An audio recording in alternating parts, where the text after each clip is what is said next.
नवंबर 1996 दोपहर के 3 बजे एक प्लेन जो कि कजाकिस्तान से इंडिया में दिल्ली की तरफ आ रहा था, उसी सेम समय पर एक प्लेन जो कि दिल्ली की तरफ से सऊदी अरेबिया की तरफ जा रहा था। इन दोनों ही प्लेन का रास्ता एकदम सेम था। तभी एटीसी यानी एयर ट्रैफिक कंट्रोलर की तरफ से एक सिग्नल आता है सऊदी अरेबिया जाने वाले प्लेन की तरफ, और उनको वो ये बोलते हैं कि आपको 14,000 फीट की ऊंचाई पे उड़ना है, क्योंकि 15,000 फीट की ऊंचाई पे एक दूसरा प्लेन जाने वाला है जो कि कजाकिस्तान से इंडिया की तरफ आ रहा है। सब कुछ एकदम सही चल रहा था। तभी थोड़ी देर बाद दिल्ली के पास में ही एक गांव में जोर से आवाज आती है, मानो बिजली कड़की हो। एक ऐसी आवाज आई और उसके थोड़ी देर बाद लोहे की बारिश होने लगती है।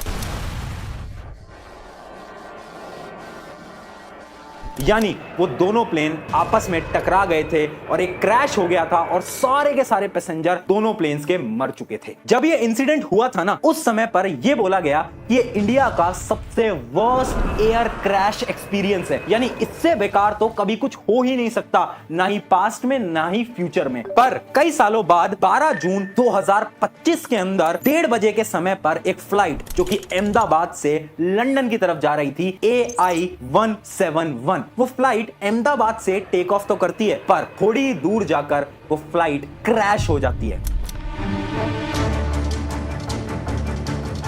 और पता है, जब वो फ्लाइट नीचे की तरफ जा रही थी ना, तो उनके पायलट की तरफ से एक संदेश आता है जो कि था मेडे। मेडे का ये मतलब होता है कि अब मेरे हाथ में कुछ भी नहीं है, और ये बोलते से ही वो फ्लाइट क्रैश हो जाती है। और उस फ्लाइट के अंदर 230 पैसेंजर में से केवल एक पैसेंजर उसमें से बच पाता है, बाकी सबकी मौत हो जाती है। तो आखिर इतनी ज्यादा एडवांस टेक्नोलॉजी होने के बाद भी ऐसा क्या हुआ जिसकी वजह से ये फ्लाइट क्रैश हो गई? चलिए आज जानते हैं क्या है सच, क्या है इसके रीजंस, वो भी साइंस की मदद से, और क्या सच में एरोप्लेन्स में ट्रेवल करना आज के समय पर सेफ है भी या फिर नहीं।